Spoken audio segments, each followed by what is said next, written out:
discussing Season 4, Episode 9, Hungry Man. On this episode, Cody is thankful for Dexter, Rita and Elliot get preheated, Dexter shows Arthur Mitchell his monster, and Christine gets a visit from dear old dad. What did you guys think about this episode overall?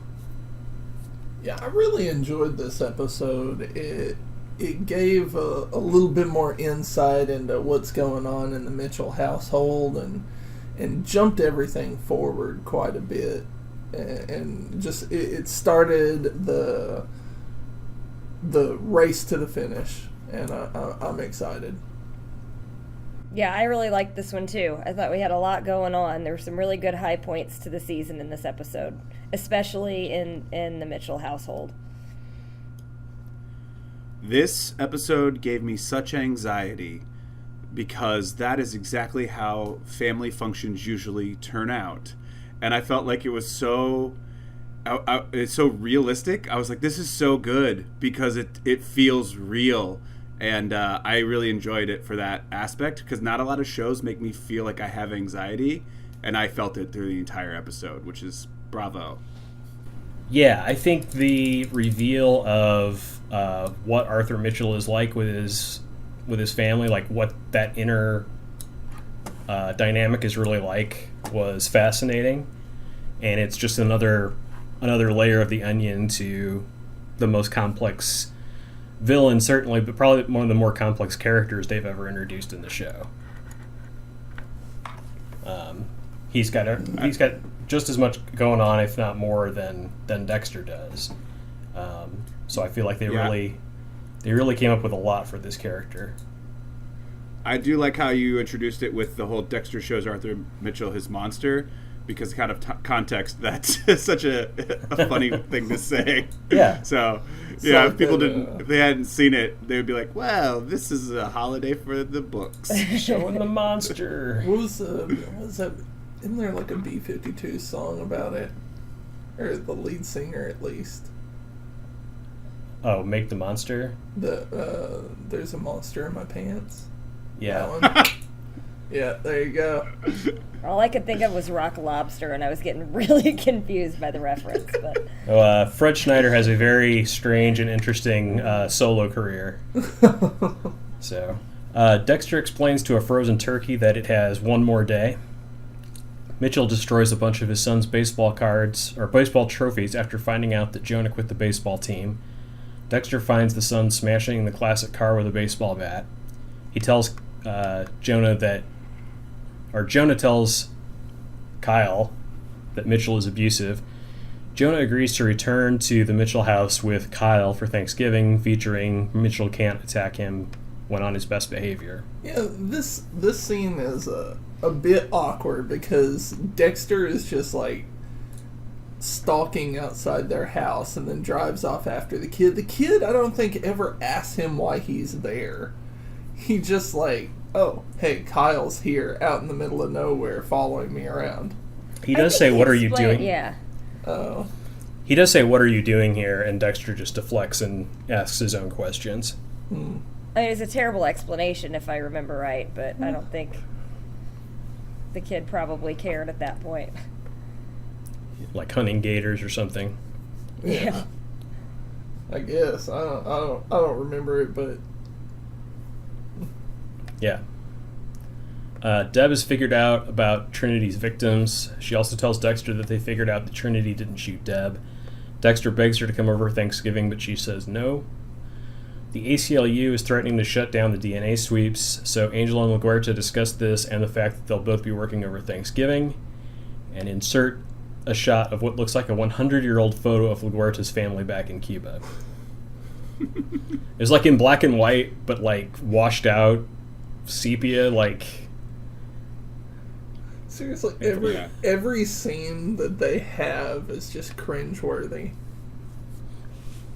Yeah. Yeah, they're not making it easy on us this season with this whole love story for sure. It's just the whole back and forth, and yeah, I'm already over it. I'm like, okay, everything else about the season's really fun except this thing. Mm-hmm. You gotta have one drawback, I guess. Yeah. It's Dexter. Dexter tells Rita that he'll be gone for a few hours on Thanksgiving. Rita mentions that Elliot, the neighbor, will be there. Dexter takes a video of the kids begging their Aunt Deb to come over for Thanksgiving. Deb watches it and says, "Fuck me." Which is an apt response, I think. It's like she never could just be like, "Oh, how sweet or endearing," or anything. It's just like, "Fuck me" is such a it's so crass. I get she's crass, but still, in that moment, it's unwarranted. It's about the guilt trip. No, I know. They're but it's just laying like it on thick. I know. I get the guilt trip, but I don't. Why would somebody say it like? I probably would have said the same words. thing. I actually I would've said enjoyed All right, it. fair. All right, if Brooke would say it, I'll let it slide. Yeah, I probably would have said the same thing. I actually enjoyed them filming this because, of course, Cody ruins it, which is just par for the course. Yeah. I wonder, this thing with Dexter being gone from Thanksgiving, it's like, I don't know. It didn't bother me because obviously there's other parts of the story, but I think that too is like where my anxiety definitely start to creep up, because it's like he's doing this double thing, and she's just like okay with it. Like we're back to that Rita sort of like, she gets mad at him and then she gets okay with it, and then she gets mad at him and then she gets okay with it, and now it's like a big holiday thing. They want to set traditions, and she's just like, well, Yeah. I guess you got to do what you got to do. Rita is always in service of the plot. There isn't any sort of consistency to that, and his reasoning, his what he tells her, the lie that he tells her about where he has to be, is completely ridiculous. Yeah. He says like that he has to go to a recreation that they're only doing on Thanksgiving Day. Deb invites Masuka along out of pity, which feels like the writer doing the exact same thing. Like, we'll just throw Masuka in here because we need something for him to do. Well, also, it was... I felt it was a writer plot more because the episode was going to get kind of heavy with the whole abusive household thing, and they needed a little bit of comedic levity. Comic relief. Yeah. It'd have been funnier if Masuka had somehow ended up with Dexter. And he was just doing like the Jesse sitting between Walter and Skyler in Breaking Bad scene, where he's just like drinking that cup and looking back and forth. So, no Breaking Bad fans, okay. I got it. I got it. Oh, okay. Well, fuck mean, you. You know what to say about it. Yeah. I mean, yes, as a great comparison. You're absolutely right. I apologize for not solidifying that. Love Breaking Bad. So Christine, the journalist, is over at Quinn's. Quinn says he has to work the holiday. She pressures him into spending the day with her. He doesn't want to get serious. She wins him over with talk of pecan pie, and he says, maybe I'll come by for dessert. She says, you just want to eat my pie, is that it? Mitchell sees Christine's article about the bludgeoning in the paper. Dexter has a few second thoughts about leaving Rita and the kids with Elliot. Rita assures him. Quinn shows up to work with Deb. He tells her he's avoiding Christine. Christine just shows up, and Deb totally fucks him over, telling Christine that Quinn can take the day off. Christine tells Deb that Quinn really cares about Deb, and she's sorry that Deb had to watch the man she loved die, which is something she shouldn't know, that Deb starts to figure out. Angel was able to close the case that was aided by Miami Metro's DNA checkpoint-a-thon. Angel invites LaGuardia to come along to notify the next of kin that they caught the killer. LaGuardia seems uninterested until Angel tells her that it is official business. Kyle shows up at the Mitchell door unannounced. He has a $5 box of store-bought turkey-shaped sugar cookies. I read the label on the Blu-ray. Jonah hasn't told them he was coming, so Kyle's sob story is his way into getting invited in. Yeah, because Kyle's not even there, right? He's like hasn't shown up, so nobody knows where he's at or what he's doing. Jonah. Jonah. Yeah, sorry. Yeah. Kyle is Dexter. They haven't heard from Jonah, and so Dexter just kind of quickly does this, it's my first holiday alone, I didn't know what to do, and that always gets Arthur Mitchell to do whatever he wants. Deb shows up at Dexter and Rita's and is weirded out by Elliot. The kids guilt Deb into playing with them. Rita realizes that the turkey is filling the oven and there's no room for any sides. Elliot mentions he has 2 ovens, and she calls him a real lifesaver. Masuka shows up with chocolate lava cakes, his specialty. This anxiety is just building up right now in me again. Like, thinking about all of these moving parts. It's an intense episode, man. I don't even want to talk about it because it's just giving me so much anxiety. It's crazy. But, Masuka with lava cakes. That was like I'm gonna say the icing on the cake a little bit. So were you anxious about what was happening at Dexter and Rita's house at all?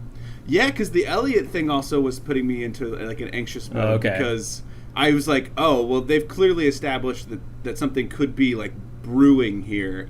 And so the fact where he's there, Dexter's not there, Dexter's doing this thing, trying to fake it over here. A lot of just like bad laid plans give me anxiety. Yeah.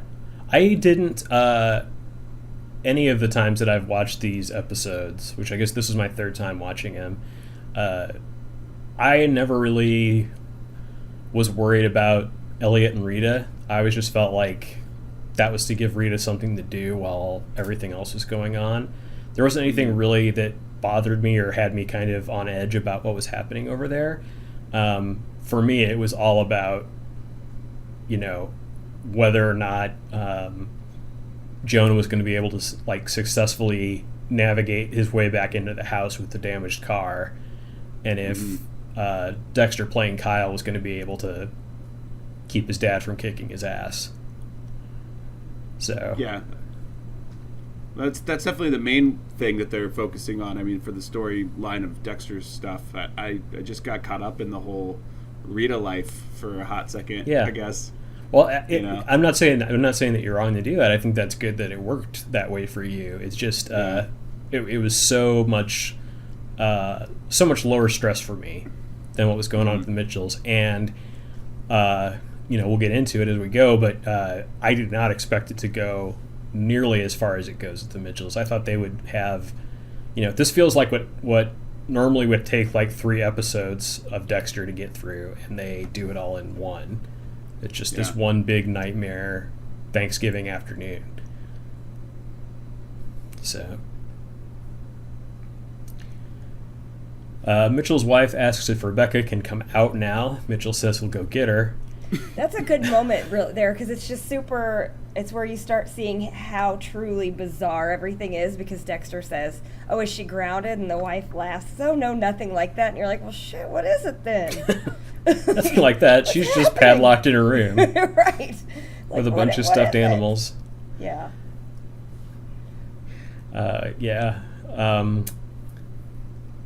Angel and LaGuerta go find the next of kin. Turns out he was hit by a bus and is in a persistent vegetative state.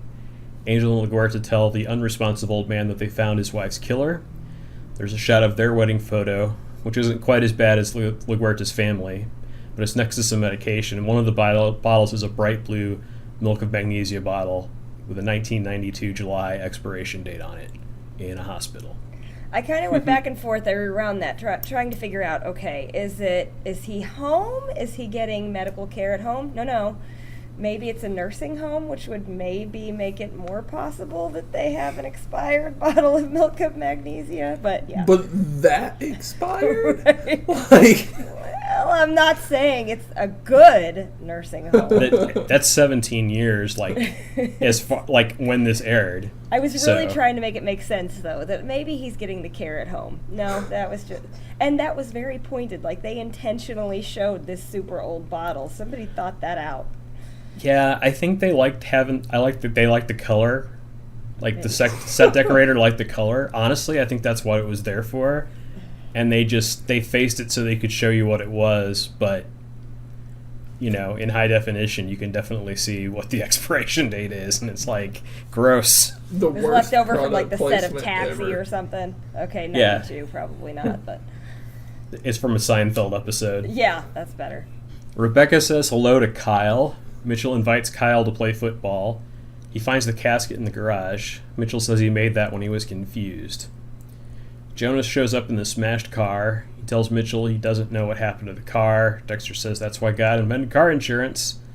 Mitchell comes out with a crowbar and lifts the fender. Says now the car's drivable and we can get it fixed. Yeah. When he was talking about the casket, he said he was gonna like donate it to the needy. Yeah. Where do you donate a casket? Like, at what point is just like, here, sir, you need this more than I do? Excuse me, homeless man. It would probably be a dry place to sleep, at least for a couple of days if it's raining. So I guess. I think either Dexter should go into car insurance commercials, or the Allstate man should show up Yeah. and be in that scene. Like, that was such a funny moment of like car insurance, wah like thing. Well, he just silently walks out with that crowbar, and you're like, oh shit. Yeah, you don't know what he's gonna do or what he's gonna say. Deb tells Rita she doesn't know how Rita deals with all the kids in the house. Rita replies that Thanksgiving is only 4 days and that the 3 months of summer is much more difficult. Deb figures out that the schedule matches Trinity's cycles. He's in the school system. Deb calls Quinn to try and get him to go into work, but he asks her if he can wait till the next day. Christine pushes Quinn to reciprocate, calling her his girlfriend. She starts to go down on him, and he says, "You are so my girlfriend." Oh, this was like the couch BJ, right? Yes. Yeah. I was like, that's all they're doing on Thanksgiving is just oral sex? Yeah. All right. Well, and I also just realized, like, I didn't put this together while I was watching the episode, but make up your mind, Deb. Like, she gave Quinn the day off, and then she calls him and says, "Can you come in and work?" He's like, "Well, no. Now I'm stuck with Christine, so I'm doing that." Yeah, and it's her fault. That's what I would have been a good line as a writer. Been like, no, you already told me I had the day off. Fuck you. Fuck you. There's that Miguel fuck you coming out. Yeah. Well, fuck you. Or on the adverse, he could have said, "Yeah, I'm coming." And then it just ends, like the scene ends. and then a click, and the scene ends, and then they have pie. Sometimes it writes itself. Deb, I'm going to send you a little animated GIF of what's going on right now. Kyle discovers Rebecca's room, which has childish stuffed animals and locks on the windows and door. Mitchell locks her in there. Kyle goes outside to talk to Rebecca. He asks her if the locks and the door are for her dad. She says that her dad says they're there to protect her.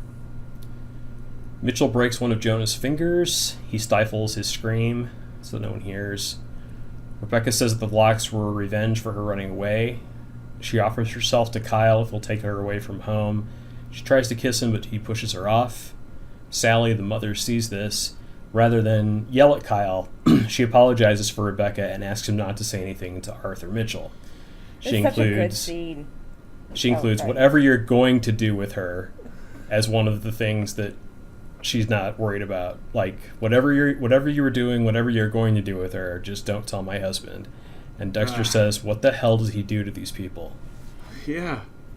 And she's so good in this scene, the woman who plays his wife. And Yeah. she's playing like, I'm trying not to look freaked out, but I'm totally freaking out, and it's okay, do whatever, and I'm laughing, but I'm not really laughing, and please just don't say it. Oh, she's so good in that scene. And this is just so tense. I totally get Zach's anxiety. This is where the anxiety is just like, oh, get out of this house, get away from these people. It's awful.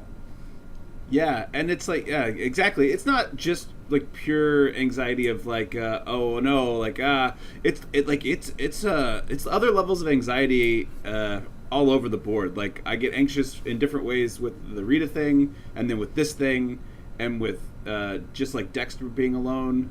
with Arthur later. I mean, there's so many levels of it that puts you in different emotional states. And so much dread. It's just a sense of dread watching the interaction with the family.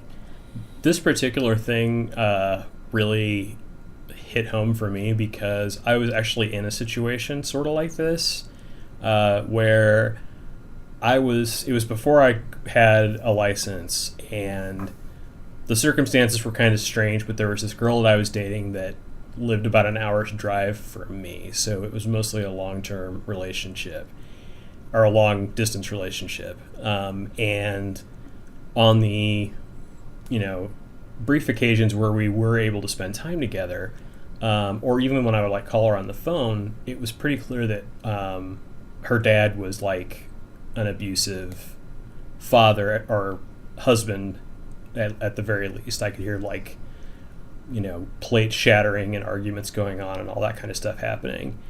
And when I got freed up for the summer that year, I was going to basically stay with my cousin who lives like 10 minutes away from her house. And her mom took me aside and said, if you want to take her for as long as you want, you can. Wow. Like, you can be responsible for my daughter if you want. And we were the same age. Jeez. So it was that brutal. And like that seriously made me like second guess like being a part of all of that. It's like that is way too much responsibility for me, and I don't have a car, and he's her dad and I'm not, and this is like way crazy that you're telling a 15-year-old boy that he can just take your daughter. Jesus. Yeah. So how's the marriage working out? If you only knew Hannah's dad, you'd know how funny that truly is. That's nuts, man. You made the right choice. I'm sure that you would have been very put out by all of that situation. I mean, it seems like you already were, just the point that you made it to after that. Like, yeah, that's nuts. Yeah. I mean, the whole situation was weird and crazy, but like watching that scene, it was like, as far-fetched as this is, like this actually happened to me. So, and that's the sad thing. It probably isn't that far-fetched. There really, obviously there really are more situations like that than you would ever think. Where it's just like whatever to get the hell. Yeah, anything's better than where she's at. Yeah. So, yeah, crazy. Rita calls and tells Dexter that Cody fell into the shed and that Elliot broke him out. Fucking Cody. That was so random. Ruins everything. I almost really missed that because it was like such a random thing. Not that I need like a shot of Cody and playing near the shed or on the shed or whatever, but it just like came out of left field. It was like they were trying to build tension, but tension already existed. So it made no sense. I agree with you, Aaron. That's exactly how I felt. I was like, this is not necessary for the tension that's already happening. Yeah, I think the only reason they put that in there was to give Dexter a reason to actually leave the scene of the Mitchell house and not do something more or go further with it or like call Rita and say he couldn't come back or whatever, because he's more worried about them finding his stuff than he's worried about Arthur Mitchell's continued abuse of his family. So after that call, Dexter tries to leave, but he sees Jonah is bandaging his fingers, so he decides to stay worried for Jonah's safety. Angel and LaGuerta are enjoying ices and Cuervo by the beach, like a boss. Angel's been thinking about the murdered woman and her husband. He tells LaGuerta that he loves her. She's afraid to say it back in case he gets hit by a bus. Then she tells him to watch out for buses and tells him she loves him. Great. I prayed for a bus. I was like, take them both. Just end this right here. We didn't need to put anything about them even in this episode. This episode has so much good stuff. Just think of how much more of the Mitchell house they could have put in if they had taken them out completely. I actually notated it here. Please stop these segments. This makes it seem like it will never end. Please get hit by a bus. This was a open note to the producers. Yeah.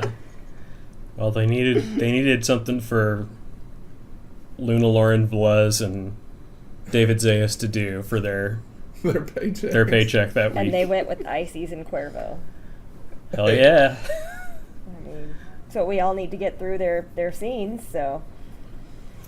Yeah, I bet they made it so they had to shoot that scene quite a few times.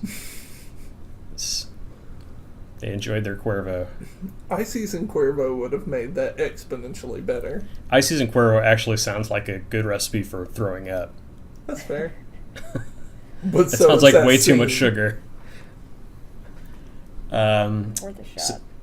So Rita hurts her hand, and Elliot lifts her onto the counter and puts frozen peas on them. He tells her he likes to take care of her. He kisses her, then apologizes. He says he may have more of a connection than just being lonely. Rita insists she's not lonely, she has Dexter. Elliot said, the guy who's never home. Masuka has apparently been watching from the window with his molten lava cakes, and he just sadly throws them into the trash. What a stupid tantrum. Yeah. It's not like it's Valentine's Day and you came over with heart-shaped molten lava cakes. I mean, they're just lava cakes. Well, it's almost like the way that he plays that scene, like Rita's quote-unquote betrayal of Dexter, he plays it almost like he was a teenage boy and he was interested in Rita, and he sees that somebody else got there first. He's just like, I'm going home. Fuck the lava cakes. Like a Disney Channel show. Yes. Yeah. Basically substitute the lava cakes for a bouquet of flowers, and that's every other scene you've seen like that over the past 100 years of cinema. Yeah. Wah, wah. Masuka tries to leave Deb, but she insists he stay. They decide to hit the booze. Astor says to Masuka, are you the one my mom told me not to talk to? Masuka says, awkward. Single greatest moment in Dexter. It's so good. I was like, did she talk to Brooke? My actual thought was him walking in was like, seriously, they're going to expose Astor to this guy? So I kind of liked that part. Yeah, she just asked him totally straight-faced.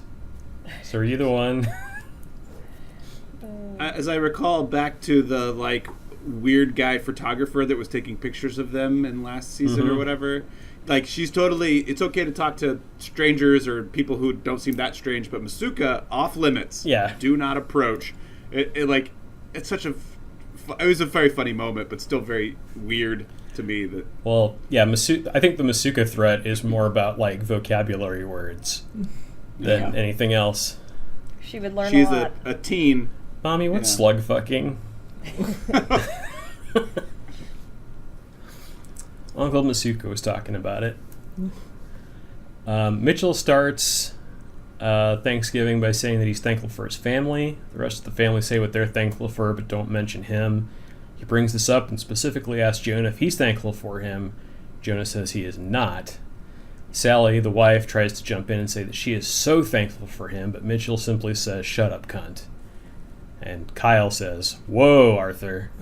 Which, big step by Dexter. But, like, shit gets real when the C word gets dropped. Like that rarely happens except extreme cases. And I knew at this point that shit was about to go off the rails. Didn't he drop one before? There was somewhere where he, like, got angry and said something like that before. I know he says it another time, but I don't remember if it's already happened or if it's coming up. Okay. I think it might be coming up. I think I recall him calling another person. Or he called somebody a whore or something. I don't know. That I think did happen. I Um, don't remember who though. So Mitchell starts. Mitchell tells Kyle that it's time to go. He says he'll stay. Mitchell calls his daughter Vera and tells her to go to her room. Jonah says she's not Vera and she's not 8 anymore.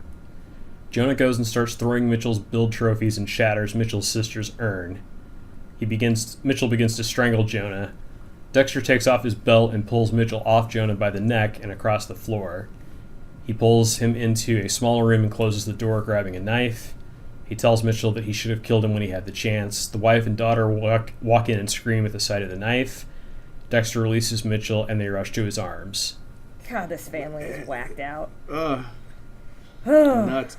And then yeah, go ahead. I don't know why they scream. Like, they hate this guy.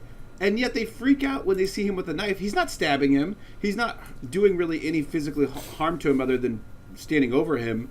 But, yes, he has the knife. I just don't understand why they get so upset when they hate this person. He treats them like garbage. And Dexter's trying to stand up for them. I get that there's probably some psychoactive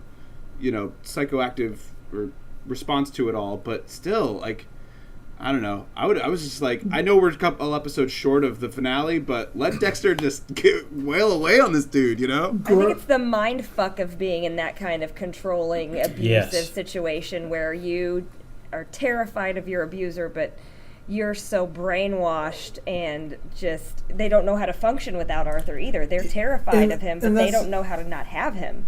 That's exactly it. Like, he controls everything. Like, it's pretty clear the wife doesn't work, so right. Arthur is the money. So, who controls the means of production controls but power. Beyond that, like, their immediate emotional reaction on top of someone's about to stab our family member, their immediate emotional reaction is if Arthur wins that fight and they didn't do anything to help him, they're double fucked. True. So them coming to save him from Dexter, or at least get in between them and try and stop it. But they don't, they also, I'm sure they're also completely blown off guard by the fact that mild-mannered Kyle is suddenly brandishing a knife against him. So, they didn't sign up for anybody to get murdered on Thanksgiving.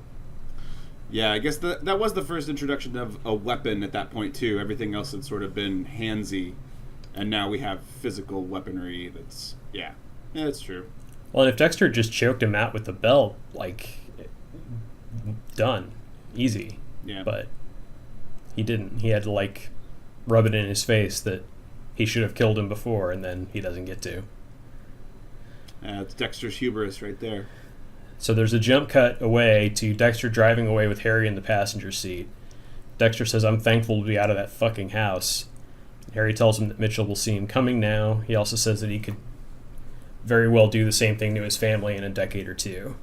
That Dexter could turn into someone like Arthur Mitchell. Dexter arrives home and gives Rita a very, very grateful hug and looks at Elliot over his shoulder. Dexter checks on his sled. Nope. Dexter checks on his shed. His slides in his trunk are safe. Harry reminds him that Trinity was supposed to be his template. Cody talks to Deb about watching Lundy die. Deb realizes that Christine somehow knew Deb saw Lundy take his last breath. She calls Quinn to see if Christine somehow had access to Lundy's file, but he says there's no way. He learned his lesson. Dexter ruminates over his family in light of what he just went through with the Mitchells. Cody says he's thankful for Dexter. Dexter says, "Let's eat," and begins to expertly carve the turkey. Quinn leaves Christine for the night. Seconds later, there's a knock on her door. Expecting Quinn, she opens the door, and it's Arthur Mitchell. She says, "Hi, Dad." Wow. Such a great cliffhanger, but I want to go back just one scene where he's sitting down with the family and Rita says, Let's all say what we're thankful for. Let's all say what we're thankful for, and he's like, "No!" Not doing that. And then, of course, Cody ruins it. I'm thankful for Dexter. Yeah. I thought it was... I mean, obviously, it worked out with the timing. He was over at Arthur's for a while what was it, dinner at 1 or whatever, and then they played some football and they hung out and then they wrestled and tried to kill each other, and then he just makes it in time to carve a turkey perfectly. Yeah. Because Dexter's a badass. It's only because Cody smashed through the top of the shed. So Rosebud. So Zach, we've obviously seen this before, so the cliffhanger didn't hit us quite as hard. What did you think of the cliffhanger with Christine? Ooh, I was stunned. I'll tell you this though, I already knew Christine was the shooter. Before even earlier on, I think maybe like an episode back or so, I kind of started putting things in my mind together. But I didn't see the dad thing coming, so I was sort of in shock, being like, "Oh, you dirty dog!" Yeah, did it. Her motives don't quite make sense until this happens. Right. But now it's like, oh, she's protecting her dad. For sure. And I remember when I first watched this and that happened, like my jaw hit the floor. I was like, what is happening in this show? Everything's connected and everything is all ruined. And what is going to happen over the next 3 episodes? Yeah, I'll say this. That's like a Game of Thrones moment. Like when Game of Thrones reveals some sort of like big lineage thing or some bullshit thing that happens that makes all the difference in the story. Yeah. Like that moment was that moment too. So yeah, solid. The almost red Thanksgiving. Yeah, this was a really solid episode, and it's one of the best from one of the best seasons. So it was directed by John Dahl, who did lots and lots of Dexter, 16 episodes overall. And it was written by Wendy West, who was a supervising producer and writer in seasons 4 through 8. This was her first writing credit of 11. Best line of the episode. Oh, go ahead. I think we're saying the same thing. No, you go ahead. This is... Okay. Are you the one my mom told me not to talk to? That's exactly what I was going to say. That's pretty good. I had an Aster line, but it wasn't that one. But it's funny that it's another Aster line, though. She really shined in this episode. Mm-hmm. So mine for her was, then the pilgrims slaughtered them all, took their food, and went to church the next day to thank God for all their good luck. After Cody's like, you know what they really ate at Thanksgiving, Dad? And then Rita's like, it's a phase. I appreciate a good, just like, it's not a come to Jesus moment. That's like a fuck Jesus moment. Yes. I kind of like angsty Aster. She's pretty good. A full-on teenage Aster. Yes. Yeah. How about the worst line of the episode? Well, straight out of the gate, Masuka, I can be your thigh man. I can be your thigh man. Yeah. I that was actually a solid joke. When she said something about I need a wingman for Thanksgiving, and he said, well, I can be your wingman, I can be your thigh man, whatever you need. Yeah, I was kind of searching, I think, because I didn't really find there to be too many bad lines. I don't find there to be bad lines necessarily in this whole season. So sometimes I'm just searching for things for those because, yeah, like they could still be a solid joke, but if Masuka says it, I'm going to say it's bad. This is where I put the note. I said, I love you from Batista to LaGuerta is the worst line, and then I went on my rant about I hope they get hit by a bus. Yeah. Like Deadpool style, like Deadpool 2, yeah. Where he like hugs the guy and then jumps in front of the truck.